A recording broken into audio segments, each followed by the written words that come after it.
Teman-teman ibu-ibu di rumah gitu ya, jangan mensalahartikan arisan itu sebagai investasi sebetulnya.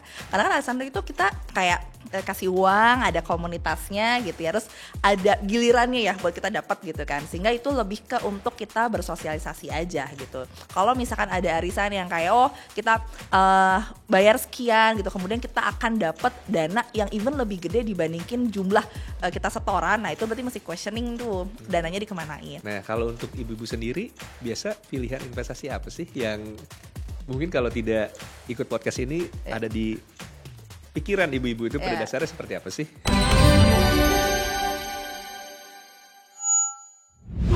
Halo semuanya, welcome to podcast Dana, ngulik duit bersama Dana. Dengan saya Ivan yang akan kembali menjadi host Anda untuk topik menarik investasi kita pada hari ini. Topiknya adalah bagaimana berinvestasi yang baik dan benar untuk kalian-kalian para ibu rumah tangga. Dan tentunya pada hari ini saya tidak sendirian, saya ditemani nih oleh narasumber kita. Welcome Nia, lagi Halo. Sibuk apa nih sekarang? Sibuk kerja. Sama saya juga dong ya.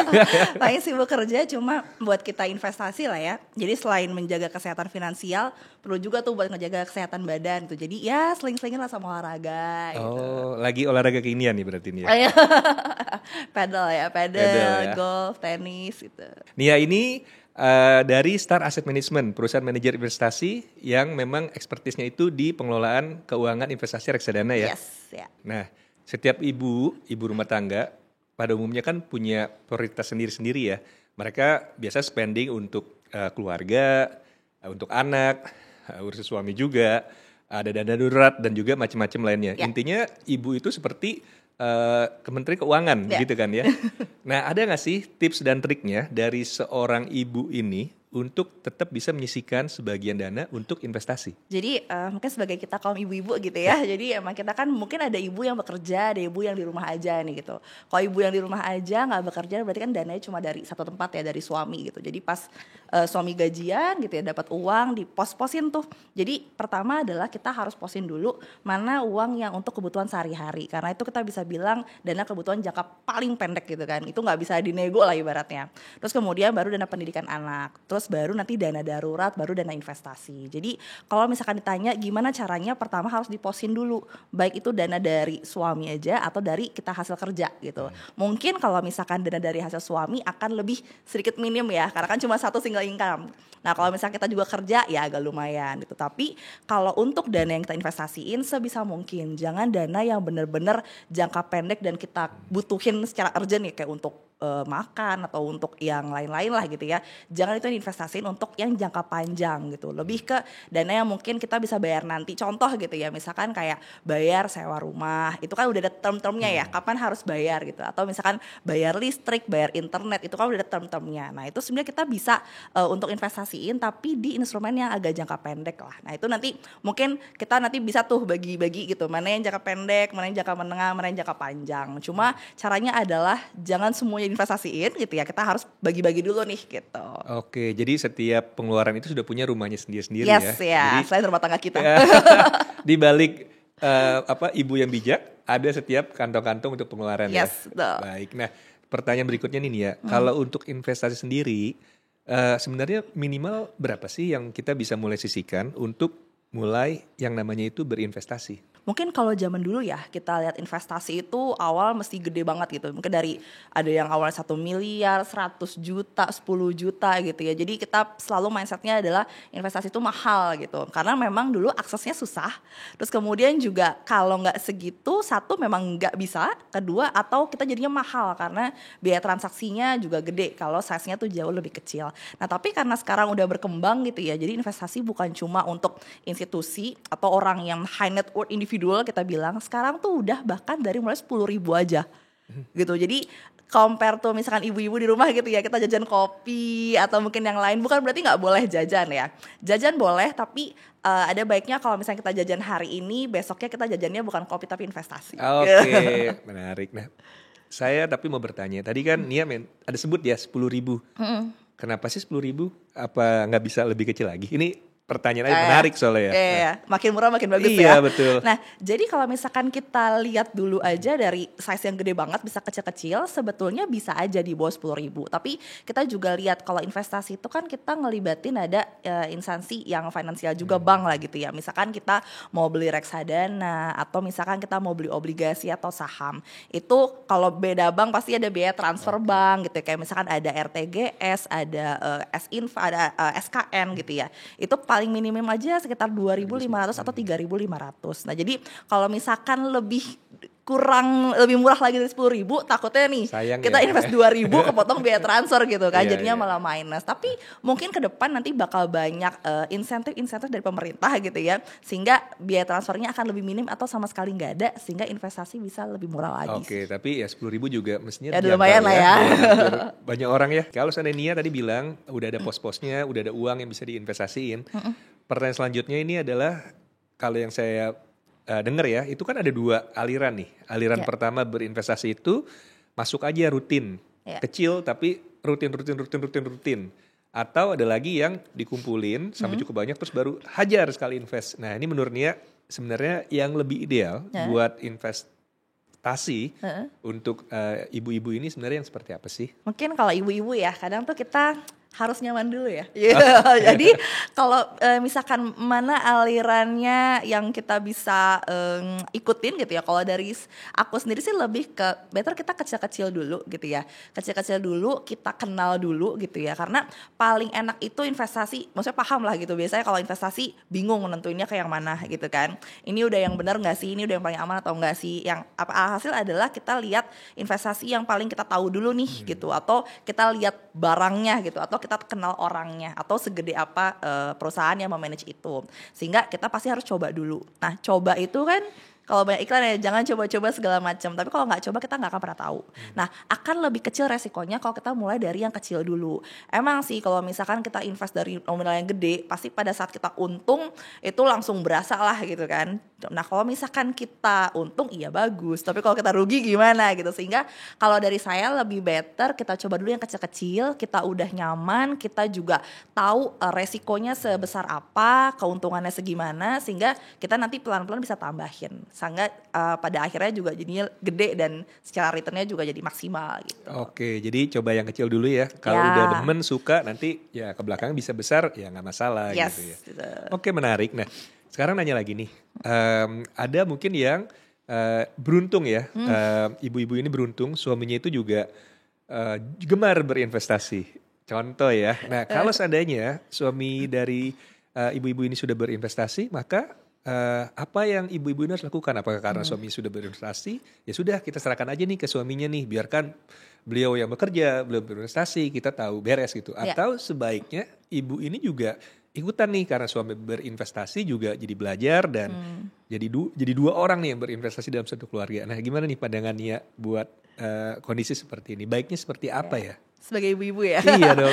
Jadi emang kita kalau sebagai perempuan ibu-ibu gitu ya, pasti kan pengennya udahlah yang cari uang suami aja gitu kan. Kita urus rumah tangga aja, atau kalau misalkan kita kerja ya udah kita urus kerjaan kita sendiri gitu. Cuma again kita mesti ngelihat ke depan ya gitu. Kita nggak tahu nih kondisi suami kita ke depan kayak gimana. Satu bisa dari kondisi pekerjaan dia, atau misalnya kondisi kesehatan gitu.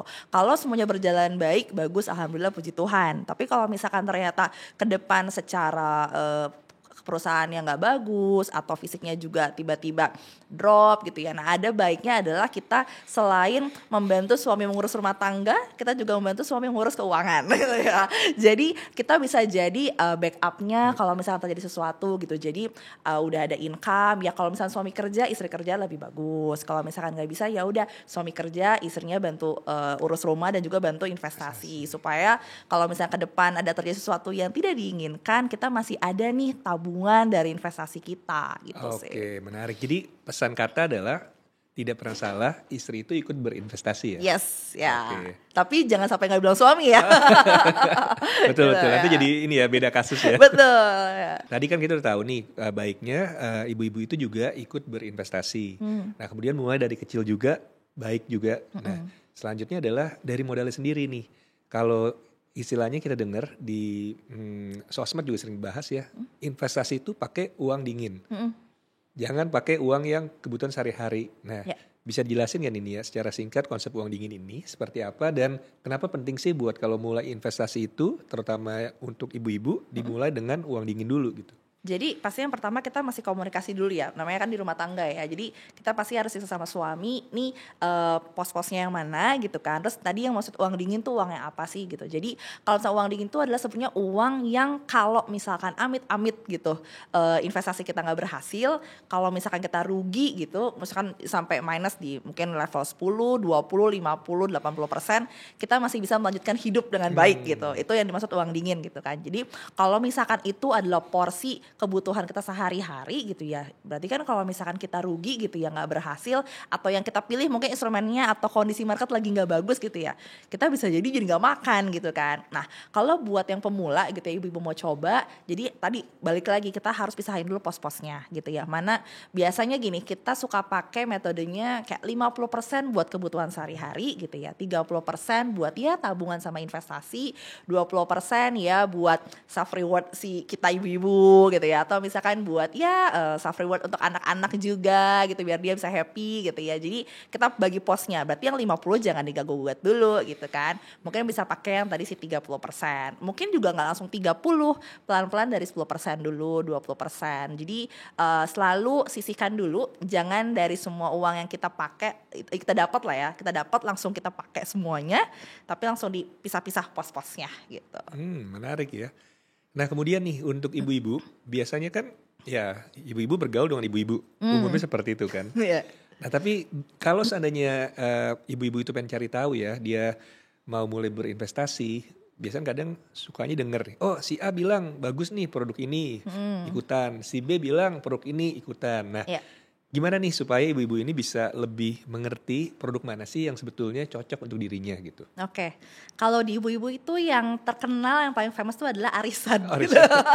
Jadi, nah cuma teman-teman ibu-ibu di rumah gitu ya, jangan mensalahartikan arisan itu sebagai investasi sebetulnya. Karena kan arisan itu kita kayak kasih uang, ada komunitasnya gitu ya, terus ada gilirannya ya buat kita dapat gitu kan. Sehingga itu lebih ke untuk kita bersosialisasi aja gitu. Kalau misalkan ada arisan yang kayak oh kita bayar sekian gitu, kemudian kita akan dapat dana yang even lebih gede dibandingin jumlah kita setoran. Nah itu berarti mesti questioning tuh dananya dikemanain. Nah gimana caranya kita bisa tahu atau kita bisa yakin buat invest kemana? Satu, ya ibu-ibu mungkin jangan mainnya ke saham dulu, atau misalkan jangan main ke investasi yang lebih ke beresiko tinggi lah.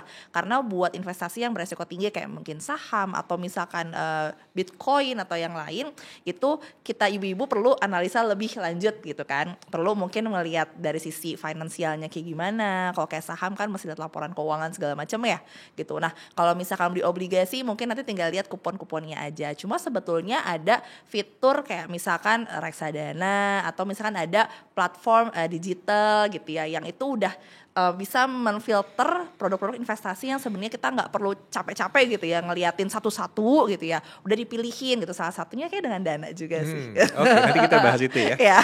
Tapi tadi kalau saya boleh rangkum, untuk memulai pastiin bahwa kita mengerti ya, Ya. produk apa yang kita beli. Betul. Jadi seperti juga ibu-ibu harus bisa memilih ya. Ya. Kenali dulu, milih ya. Seperti Yes. milih suami ya, harus kenali Iya. dulu. Oke, tadi balik lagi nih, dia tadi awal saya bilang yang model 50, 30, 20. 50 buat penggunaan sehari-hari, 30 terus diinvestasikan, 20 untuk self reward dan lain-lain. Ya. Nah pertanyaannya itu sebenarnya porsi 50, 30, 20-nya itu baku atau itu sebenarnya bisa di custom sih?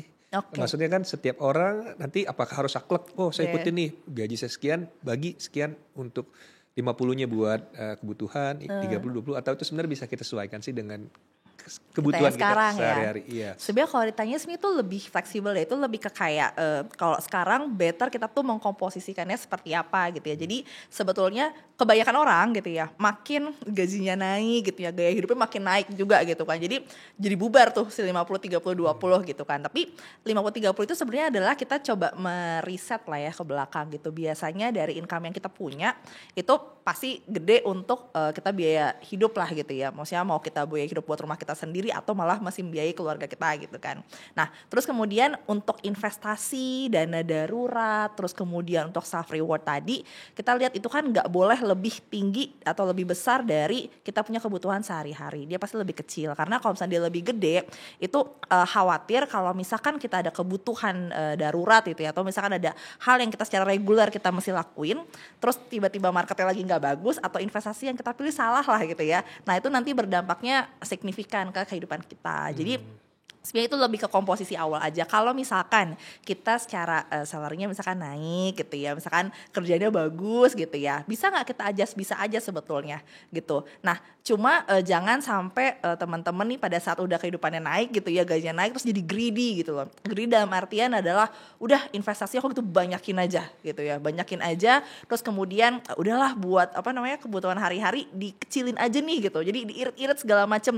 Ya jangan gitu juga gitu ya, karena again investasi itu sebetulnya untuk kita melawan inflasi, itu tujuannya. Yang pertama. Yang kedua adalah baru investasi itu bisa untuk kita membeli hal-hal yang lain atau kita menikmati hal-hal yang lain yang mungkin nggak bisa kita dapat kalau kita nggak investasi. Misalnya jadi bisa jalan-jalan, jadi bisa ngebeli sesuatu kayak ibu-ibu buat beli tas gitu ya. Nah lebih ke situ sih. Jadi jangan sampai tujuan investasi itu jadi sekedar kayak FOMO, temen gue habis invest nih kemana segala macam, jadi ikut size-nya gede gitu. Kalau dia lagi bagus, taunya kita yang lagi nggak bagus, terus kemudian kita timingnya salah, nah itu jadi resikonya gede sih. Ya jadi masuk di pucuk ya. Masuk di pucuk, keluarnya di bawah gitu. Iya, berkebalikan ya. Iya, itu yang bahaya sih. Nah tadi Nia juga sempat mention nih bahwa perlu juga untuk memantau pengeluaran gitu. Karena kalau tingkat pendapatannya meningkat, apakah artinya tingkat pengeluaran juga boleh meningkat? Atau maksudnya kita ngikutin lifestyle kan udah dialokasi nih 20-nya itu. Atau sebenarnya kita bisa alokasi yang lebih baik sih. Nah Iya. terutama dari kacamata ibu-ibu, biasanya gimana sih? Pasti kalau ibu kalau misalkan buat suaminya ya pengennya gajinya naik tapi udah segitu aja gitu ya. Jangan naik lagi nih gaya hidupnya gitu ya. Gaji boleh naik, gaya hidup jangan gitu. Cuma ya kita ngelihat lah maksudnya di masyarakat sekitar gitu. Kebanyakan orang pada saat ya gajinya naik, misalnya posisinya naik, pasti gaya hidupnya naik gitu. Karena memang ada beberapa hal yang perlu disesuaikan lah gitu kan. Nah, cuma dari situ adalah tadi kayak gimana, apakah udah segitu aja atau kita bisa alokasi? Sebenarnya bisa aja. Nah mungkin yang bisa jadi tips and triknya lagi adalah untuk investasinya itu lebih diperlebar lagi secara diversifikasi investasinya gitu. Mungkin kalau awal-awal cuma taunya misalkan deposito aja gitu ya. Nah sebenarnya kalau misalkan udah agak naik sedikit nih, bisa tambahin misalkan mau beli emas atau misalkan reksadana. Reksadana juga ada macam-macam tuh ya, pasar uang, fixed income dan sampai saham lah gitu. Atau misalkan beli saham langsung gitu. Atau misalkan nanti beli obligasi negara, obligasi korporasi, sebenarnya bisa lebih ke sana sih. Jadi makin kita naik secara taraf hidupnya, sebisa mungkin juga knowledge kita tentang investasi juga kita tambahin sehingga kita perkecil resikonya dengan kita bagi-bagi. Gitu. Oke, menarik. Jadi walaupun pendapatan kita naik, berarti sebenarnya tingkat konsumtifnya itu bisa dikurangin sebenarnya. Yes, Tidak ya. harus naik, Jadi naik segitu-gitu gitu ya. aja gitu kan, ya. Oke, menarik. Nah tadi sempat bicara mengenai pilihan investasi ya. Nah kalau untuk ibu-ibu sendiri, biasa pilihan investasi apa sih yang mungkin kalau tidak ikut podcast ini ada di pikiran ibu-ibu itu pada dasarnya seperti apa sih? Oke, mungkin kalau misalkan yang nggak melek investasi gitu ya, yang pasti kan pertama uangnya di tabungan ya. Cuma ya kalau kita lihat sekarang mungkin ibu-ibu di rumah bisa cek lah gitu ya. Sekarang bunga tabungan itu berapa persen sih? Apalagi kalau kita ibu-ibu nggak mau capek, pasti ngeliatnya cuma bank-bank yang gede itu aja. Memang bagus dari sisi resiko pasti lebih minim lah ya gitu. Cuma ya jangan semuanya di sana karena sebenarnya masih banyak investasi pilihan yang lain juga gitu. Jadi pasti pertama tabungan. Coba kita bagi lagi nih, ada deposito pasti biasanya. Ibu-ibu pasti suka banget tuh deposito karena udah ketahuan dari awal rate-nya berapa gitu kan. Nah itu makin gede bisa rate makin bagus. Akhir tahun bunga makin bagus kayak gitu ya. Cuma kita sebenarnya ada lagi kayak contoh reksadana. Mungkin aku kayak sebagai ibu rumah tangga yang mengatur investasi aku dan suami juga gitu ya. Jadi kita coba pilih-pilih gitu. Kita coba sisihkan juga ada ya reksadana itu ada yang kayak pasar uang, pendapatan tetap, campuran sama saham gitu ya.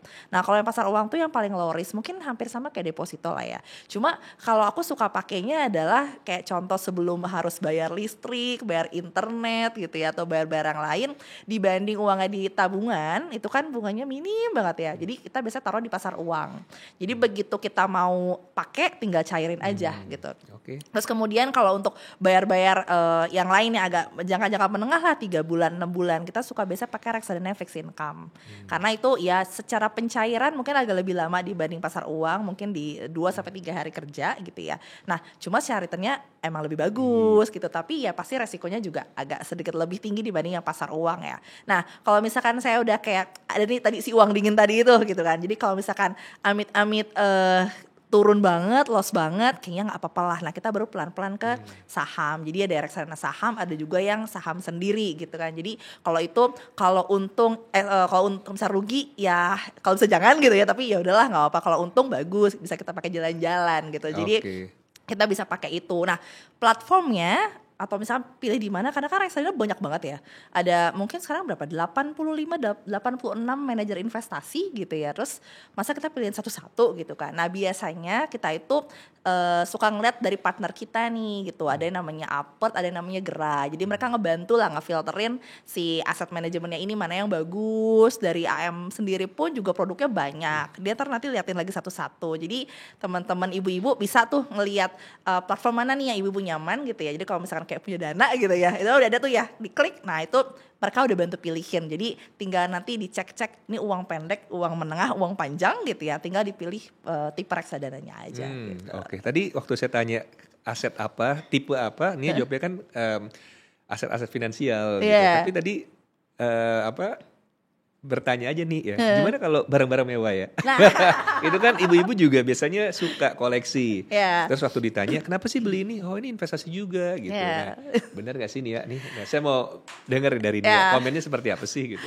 Oke, jadi sejujurnya gitu ya, memang nama kita ibu-ibu kan kita suka lah ya barang kayak gitu lah ya, tas-tas gitu ya, apalagi kalau bisa ketemu sama teman-teman apa segala macam, kayaknya duh kok dia punya gue enggak gitu ya, secara luxury gitu kan.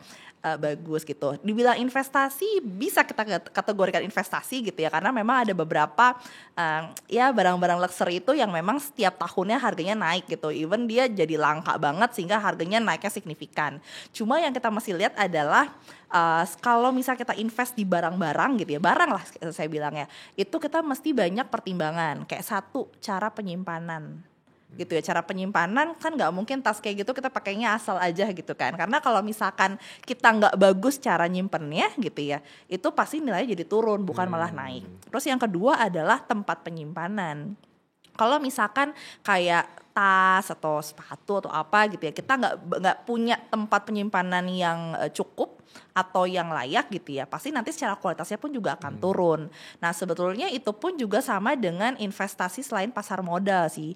Jadi kayak misalnya kalau kita kayak beli emas, itu bisa aja kan. Jadi itu sebenarnya pilihan investasi yang kita sering bilang safe haven lah gitu ya. Jadi ya aman-aman aja kalau kita beli. Cuma mau sebanyak apa nih masa kita simpen gitu kan. Kalau makin banyak kan pasti kita harus ada tempat yang kita taruh juga untuk simpan emas itu. Jadi bisa kita ambil tadi si emas atau tas segala macam. Cuma kan nggak bisa banyak-banyak ya. Tempatnya terbatas ya gitu. Dan kita jadi pusingin lagi nih buat maintainnya gitu. Jadi yang paling gampang buat aku sih adalah di pasar modal sih. Oke. Wah gitu. Ini berbahagia nih suaminya Nian. Investasinya di pasar modal ya. Nah sekarang ini kalau untuk di pasar modal, investasi itu kan juga maksudnya penawaran itu bisa datang dari mana aja. Tapi kan kita juga perlu berhati-hati nih. Jangan-jangan yang ditawarin ini investasi yang quote and quote investasi bodong gitu. Saya tadinya mau untung, saya malah buntung. Nah gimana nih caranya nih ya bisa memberikan sharing lah kepada ibu-ibu ini gitu. Gimana sih caranya kita membedakan aset yang buat diinvest itu adalah baik, benar, dan memang paling penting itu legit gitu. Gimana caranya supaya dengan mudah kita bisa pisahin nih investasi yang memang layak kita invest dan ini investasi yang mungkin ya agak kurang benar, Kurang kita lah ya. sebaiknya hindari. Oke, nah biasanya sih satu kita cek dulu misalkan ini investasinya dari aset manajemen atau sekuritas atau mana ya gitu. Mungkin yang paling gampang adalah kita googling dulu kali ya. Googling dulu ini ada nggak sih kantornya gitu di mana. Terus kemudian adalah kalau memang kita tuh di finansial gitu capital market diawasi sama berizin dari OJK atau enggak. Itu yang kedua kita bisa cek. Kemudian yang ketiga adalah mungkin yang nggak terlalu ribet-ribet kalau kita investasinya itu ke obligasi negara mungkin oke lah itu aman ya, obligasi negara yang retail gitu ya, yang pendek-pendek itu oke. Terus kalau emas ya, kalau emas sekarang ya kita belinya benar-benar dari tempat yang memang legal secara jual emas ya, jangan dari kayak temen segala macam, itu resikonya gede lah. Nah kalau misalkan dari aset manajemen gitu ya, biasanya kita bisa lihat adalah dana kelolaannya sih. Jadi kalau misalkan mau masuk, dana kelolaannya udah gede apa belum nih secara si aset manajemennya gitu ya. Jangan misalkan dia baru banget muncul, bukan berarti baru itu nggak bagus, tapi kan secara track recordnya kan kita masih belum tahu ya gitu. Sedangkan kita kan tadi coba-coba gitu kan, kita belum bisa bikin analisa kayak misalkan orang-orang yang udah expertise lah di bidangnya gitu, bisa ngelihat dari finansial segala macam. Jadi bisa ngeliat dari track recordnya sebetulnya, kayak tadi dana kelolaan dia udah manage uang berapa, kemudian performance-nya kita bisa bandingin nih, oh returnnya itu berapa ya gitu. Jangan sampai kita pengennya investasi yang low risk gitu, yang konservatif, cuma kita tuh ngambil yang bunganya tinggi banget gitu ya, misalnya 30 atau 50% satu bulan. Nah sama warningnya itu adalah jangan kita tuh tergoda sama yang diiming-imingin nih bunga tinggi nih, atau ini udah pasti nih gitu. Karena kalau misalkan invest di capital market gitu, itu nggak ada yang pasti sebenarnya gitu. Kecuali kalau misalnya kayak deposito gitu kan, oke rate sekian gitu ya, itu pun juga pasti ada resikonya gitu kan, walaupun minim gitu. Jadi jangan mau kalau misalkan diiming-iming udah pasti gede, misalkan 100% atau 50% gitu. Karena takutnya nanti teman-teman masuk dalam suatu skema gitu ya. Terus misalkan orang pertama oke, kedua oke, kitanya yang ciong gitu, atau kitanya yang pas dapat apesnya gitu. Jadi harus benar-benar dilihat track recordnya sih gitu. Oke. Nah jadi kalau saya tadi summary kan berarti sebenarnya perlu 2L ya. Pertama legal, berarti kita ngecek bahwa memang nih yang menerbitkan investasi financial asset ini adalah yang memang sudah berizin gitu ya. Dan yang kedua itu ada logis berarti ya. Yes. Karena namanya produk investasi pasti ada risiko. Dan kalau sampai ternyata kok returnnya terlalu tinggi gitu ya. Nah bisa jadi yang terlalu ini di luar batas kewajaran. Jadi ini ya. Jadi ciong gitu jadi ya. Ciong ya. Pastikan kalau berinvestasi itu tempatnya benar, legalitasnya betul, dan juga secara logis masuk akal gitu ya. Nah speaking of that, nah di Dana itu kalau Nia pernah coba dan tahu, kita itu ada fitur namanya Dana Plus. Nah, Nia kan juga pengguna Dana nih setahu saya. Nia bisa ceritain nggak? Dan mungkin tanya dulu, Nia udah pernah pakai nggak Dana Plus ini? Udah. Nah, boleh Nia ceritain nggak nih? Apa sih nih kenikmatan, keunggulan dari pengguna Dana Plus yang Nia udah rasakan? Jadi kalau misalkan Dana Plus yang aku suka ya, jadi kan ya tadi kalau misalkan buat investasi kan kita udah kayak pos-posin gitu kan. Cuma kan ada hal-hal yang kita kayak buat jajan atau bayar-bayar gitu kan. Nah kalau misalkan di rekening aja kan ya udah gitu, kita keluarin di dalam rekening ya paling bunganya berapa gitu. Tapi kalau pakai Dana Plus yang aku rasain ya sekarang gitu, kalau misalkan kita taruh itu ada bunganya tuh, ada return berjalan gitu ya, return berjalan. Kemudian kalau aku mau pakai ke bayar atau apa segala macam, sebenarnya bisa aja langsung aku pindahin gitu ya. Jadi kayak sekarang misalkan mau bayar parkir atau misalnya bayar listrik, aku tinggal pindahin lagi, tinggal kita pakai. Tapi uangnya di dalam sebenarnya tetap akan ada returnnya karena aku bisa masukin ke reksadana di situ. Jadi kita bisa kayak satu tempat kayak multifungsi lah ya aku bilang ya. Jadi tinggal taruh satu tempat, kemudian aku mau bayar bisa dari situ juga, aku mau investasi bisa dari situ juga gitu ya. Jadi kalau misalkan lupa ya diam-diam uangnya tiba-tiba nambah aja gitu. Nah jadi bayangin nih teman-teman ya, terutama ibu-ibu semua, kalau punya uang yang lagi dingin ya, kalau tadinya ada, contohnya ada di dalam saldo Dana, di Dana Balance, yang kalau kita tahu kan saldo dari dompet digital ini memang tidak memiliki return gitu. Dan itu memang di semua ya, nggak cuma di Dana aja. Nah kalau kita geser, kita alihkan ke si Dana Plus ini, dia jadi berbuah gitu ya, jadi menghasilkan return. Menarik. Dan tadi yang sepertinya bilang juga, si Dana Plus ini juga bisa dipakai nih untuk transaksi baik di dalam aplikasi Dana, mau beli pulsa, bayar tagihan, maupun juga untuk transaksi di luar aplikasi Dana. Tadi yang sepertinya udah rasakan ya, untuk bayar-bayar dan juga untuk kirim uang juga bisa. Jadi kita mencoba untuk menggabungkan keuntungan dari suatu reksadana pasar uang dengan keuntungan dari si dompet digital pada umumnya yang memang fleksibilitas dalam pembayaran. Jadi namanya Dana Plus. Yeah. Terus pakai ya nih ya. Nanti kemudian bisa sharing lagi nih berikutnya ya. Nah, lumayan sih buat kita kalau ya mau jajan, mau apa gitu. Again tadi ya kita mesti bagi-bagi aja ya. Jadi kan pasti nggak semuanya uang kita kan diinvestasiin ya ke yang apa capital market tadi lah gitu. Atau misalnya kayak tadi emas atau misalnya tadi obligasi gitu ya. Jadi sebenarnya itu buat aku cukup lumayan membantu gitu ya. Lumayan membantu dalam artian satu platform bisa aku pakai buat apa aja gitu. Tapi kalau lagi nggak kepake juga bisa generate return tambahan gitu. Tanpa kadang aku juga lupa gitu ada duit di situ. Yang penting tumbuh ya. Kalau lupa tidak tumbuh, lupa tumbuh kan sama lebih baik ya. Nah tadi Nia sempat singgung-singgung istilah reksadana. Nah di sini mungkin untuk memastikan aja nih semua pendengar podcast ini mengerti apa itu reksadana. Bisa nggak sih dijelasin dengan simple dan singkat apa sih itu reksadana dan reksadana itu tadi ada manajer investasinya. Jadi hubungannya seperti apa sih? Nah, mungkin bisa dijelasin nggak ya secara simple? Jadi kalau misalkan mungkin pas kalau kita kan nggak terlalu tahu ya cara invest tuh gimana. Jadi kan biasanya kalau kita mau investasi pasti orang pertama kali tahu saham gitu kan. Jadi ya udah ya FOMO lah segala macam kayak saham high risk high return. Cuma orang kalau mau misalnya dapat return tinggi udah pasti ke saham itu. Terus juga obligasi gitu ya. Obligasinya ada ya keuntungannya namanya kupon lah ya per 3 bulan atau 6 bulan itu. Nah cuma kan kadang kita nggak tahu ya harus beli saham yang kayak gimana, harus beli obligasi yang kayak gimana, karena again kita nggak punya kemampuan nih buat analisanya gitu kan, karena tuh harus mungkin lihat laporan keuangan segala macam gitu. Nah kadang kalau misalnya kita pilih satu saham atau satu obligasi gitu ya, kalau misalkan memang bagus ya alhamdulillah tadi puji Tuhan. Cuma kalau misalkan ternyata nggak bagus gitu ya udahlah maksudnya jelek semuanya tuh dalam satu investasi kita gitu. Nah sebenarnya kalau reksadana itu dia kayak gabungan gitu Mas Ivan. Jadi satu reksadana misalkan contoh reksadana pasar uang ya, itu kan dia yang paling low risk tuh. Jadi isinya ya deposito sama obligasi yang udah mature-nya kurang dari 1 tahun lah gitu. Nah isinya tuh udah banyak. Jadi kalau misalnya ditanya bedanya reksadana sama saham sama obligasi apa gitu. Kalau saham obligasi dia tuh langsung mengacu ke satu-satu aja, satu emitennya, satu namanya gitu ya. Misalkan saham bank atau obligasi bank gitu ya. Tapi kalau reksadana satu produk isinya tuh udah banyak gitu. Jadi kita nggak perlu pilihin lagi sebenarnya, udah ada dipilihin sama yang namanya sih manajer investasi gitu, karena mereka punya tim profesional, ada tim investmentnya, ada tim researchnya, mereka udah bikin analisa segala macam lah, jadi udah dipilih yang mana nih yang bagus menurut mereka untuk dibikin portofolio reksadana gitu. Jadi istilahnya adalah kita bisa mendiversifikasi resiko kita, portofolio kita. Jadi misalkan contoh beli satu reksadana, isinya ada misalkan ya 20 obligasi atau 30 obligasi.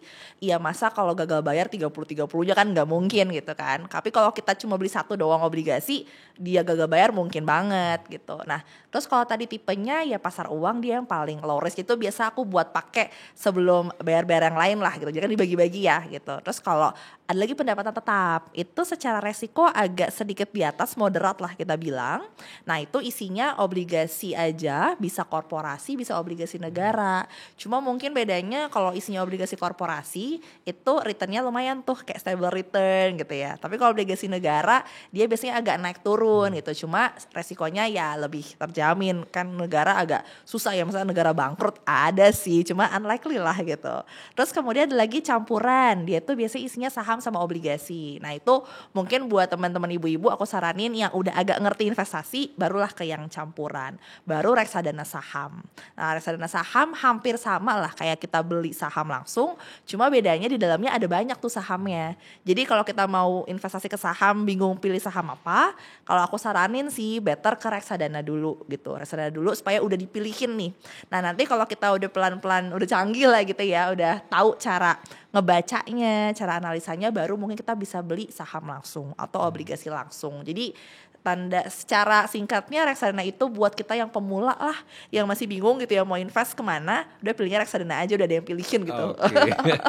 Jadi ibaratnya kalau kayak kita beli saham, kayak kita nyetir sendiri gitu ya. Yeah. Kita harus tahu mau jalannya kemana. Yes. Juga kemudian mesti bisa nyetir gitu, mesti tahu kan caranya. Nah tapi kalau kita investasi reksadana, ibaratnya kayak kita disopirin gitu kan ya. Berarti ada yang ahlinya, si manajer investasinya yang bisa ngarahin kita kemana. Kita cuma duduk manis di belakang berarti kan ya.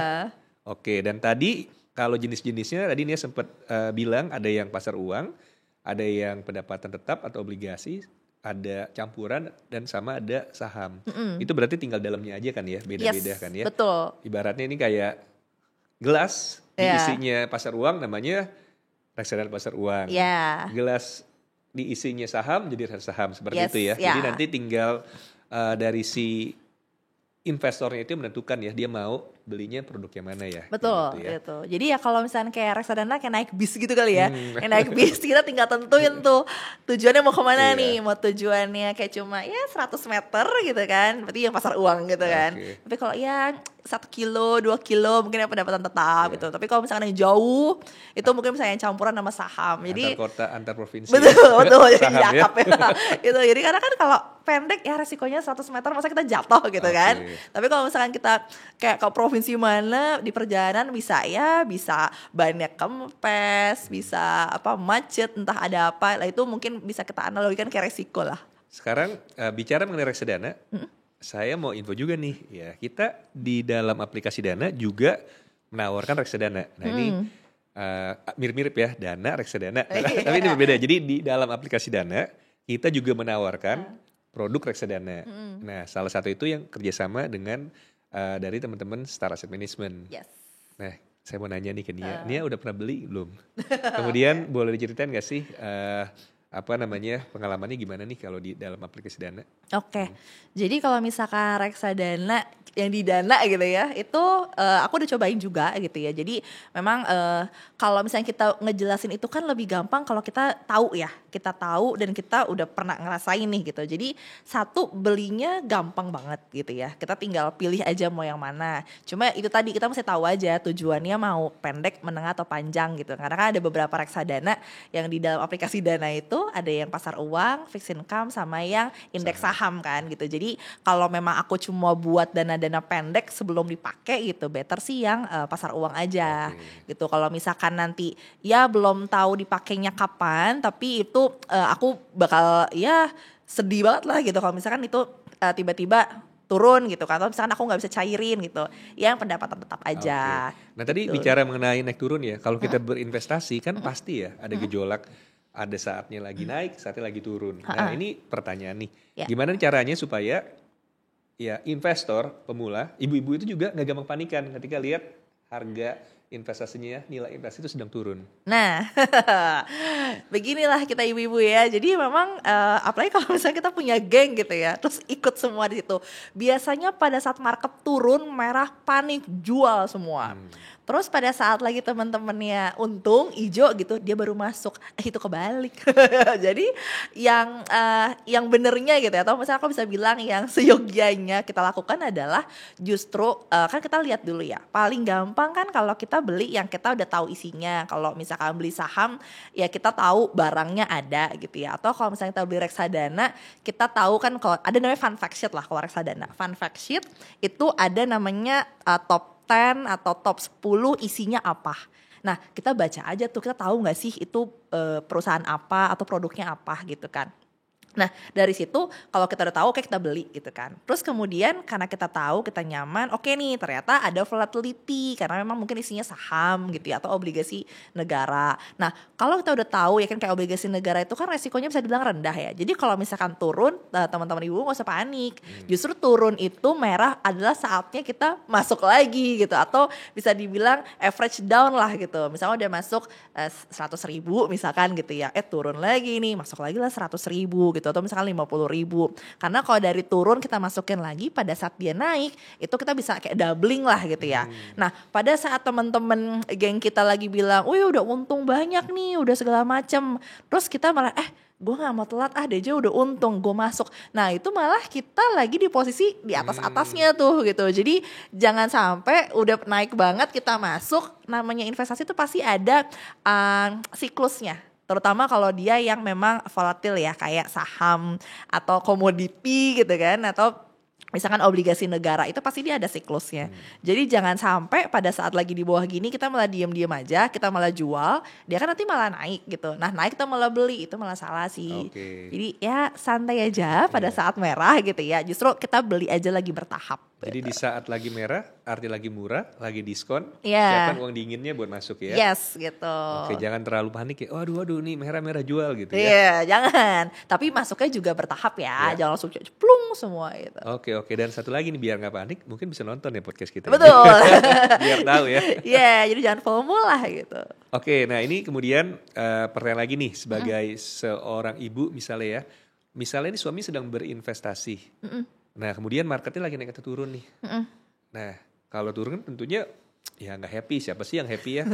Kalau investasinya itu tidak untung gitu loh. Nah kira-kira moral support apa nih yang seorang ibu bisa bantu ke suaminya untuk bisa motivasi nih? Oke. Jangan menyerah ya, tambah terus gitu. Ya pasti jangan dimarahin dulu ya. Kasihan soalnya. Jadi kalau misalkan ya suami invest gitu, apa sih yang bisa kita bantu buat suami gitu ya? Mungkin kita bisa tanya dulu ya, kan yang penting di rumah tangga komunikasi ya gitu. Jadi kita tanya dulu lah dia investasinya kemana, kemudian isinya apa, terus prospeknya gimana. Kalau misalkan kita lihat prospeknya itu masih bagus, oh ya udah gitu, maksudnya kita bisa investasi ke yang lain atau mungkin kita ya udah kita cari dana lagi dulu aja lah, ya kerja dulu gitu kan, nambahin modal lagi baru investasi. Tapi kalau misalkan kita lihat, duh kayaknya ini udah nggak prospek nih, udah lama banget ternyata segitu-gitu aja nggak berkembang, sebenarnya pilihan untuk cut loss pun juga sebetulnya nggak apa-apa loh gitu. Jadi itu bukan harga mati, kalau udah rugi jangan di cut loss gitu ya, karena kalau kita ngeliat ini nggak ada prospek, ini udah bertahun-tahun kayak gini, ya udah nggak apa-apa. Atau masih ada alternatif investasi yang lain gitu ya. Jadi bisa kita alihin ke yang lebih konservatif sama moderat aja. Kan lumayan buat kita compensate yang kerugian tadi gitu. Berarti mesti bilang ke suami it's okay. It's gitu okay. Ya. Bisa invest lagi tempat lain. Cut loss pun juga bukan salah kamu gitu. Betul, jangan sampai perkara investasi bubar nih ya. Oke, question nih, kalau tools apa nih yang Nia saja bisa bikin kita investor pemula termasuk ibu-ibu itu bisa biar lebih pandai lah dalam mengelola keuangan? Oke, kalau misalkan secara tools ya, mungkin kalau misalkan di sini aku bisa bilang Dana, terus sebenarnya aplikasinya cukup membantu ya tadi gitu. Jadi dengan kita masukin duit ke sana, mau pakai belanja apa atau bayar-bayar apa bisa di situ. Terus kemudian pilihan reksadana pun juga saat ini ada 3 gitu ya, itu udah cukup mengcover dari sisi resiko yang paling rendah, menengah sama tinggi gitu kan. Tinggal kita ya pecah-pecah aja gitu. Dan di Dana pun juga mungkin karena nggak terlalu banyak gitu ya. Jadi kadang tuh ibu-ibu kalau makin banyak makin pusing Mas Ivan. Gitu jadi ya? kebanyakan pilihan gitu ya, jadi pusing, akhirnya dia nggak ngapa-ngapain gitu ya. Jadi mungkin suggest aku adalah bisa lihat dari Dana dulu, dicoba dulu aja gitu ya. Nanti misalkan dilihat nih, oh reksadananya apa, oh Staraset. Terus nanti mungkin bisa lihat websitenya kita. Nanti di situ baru pelan-pelan mungkin bisa lihat, oh ini loh yang namanya return, ini yang namanya fund fact sheet tadi gitu ya. Terus kemudian juga di Dana itu kan suka banyak acara kayak podcast gini ya. Nah itu sebenarnya kan juga bisa nambahin kita pengetahuan tuh. Jadi kayak oh kalau misalkan mau masuk investasi mesti yang kayak gimana sih gitu kan. Mesti yang resikonya kayak gimana buat sesuai profilnya kita gitu. Jadi jangan sampai kita profilnya itu sebenarnya gak suka yang high risk banget, masuknya ke saham gitu sih. Oke, baik. Jadi toolsnya Dana pun udah cukup lengkap ya. Udah dan cukup. bisa dipakai ya buat investasi pemula. Ya. Oke, sebagai closing kalau bisa kirim satu message nih buat calon investor kita sama ibu-ibu secara singkat apa nih? Oke. Jadi mungkin buat ibu-ibu di rumah gitu yang mau coba investasi, jangan nunggu investasi itu dengan dana yang gede. Kita coba dari yang kecil-kecil dulu gitu ya. Jadi karena kalau kita nggak mulai coba dari sekarang, kita nggak akan pernah tahu gitu. Tapi kalau misalkan kita udah coba, terus kita nyaman, percaya deh, pasti kita keuntungannya atau rumah tangga bakal lebih nyaman lagi. Iya. Jadi kalau investasi sukses, rumah tangga nyaman ya. Nyaman, rumah tangga juga sukses. Oke, thank you Nia, thank you nih, menarik sekali ya teman-teman, sharing dari Nia nih untuk mewakili kaum ibu-ibu Indonesia untuk memulai investasinya. Jadi jangan takut untuk mulai dari yang kecil pun bisa, dan untuk mulai pun tempatnya di mana, di aplikasi Dana pun bisa, karena kita ada pilihan produk investasi berbagai macam sesuai dengan profil dari masing-masing investor, mau yang low risk, mau yang high risk. Semua juga ada. Dan tadi kita juga punya Dana Plus sebagai dana balance dengan kemampuan lebih plus ya, yang plus. Bisa dipakai untuk ibu-ibu, nggak cuma investasi tapi juga untuk pembayaran di dalam dan di luar aplikasi Dana. Yes. Ya, thank you Nia for your time. You. Buat teman-teman semua, thank you untuk nonton podcast kita pada kali ini, dan Jangan lupa untuk follow Dana Indonesia untuk video-video podcast menarik lainnya. Sampai di sini, terima kasih semuanya. Sampai jumpa.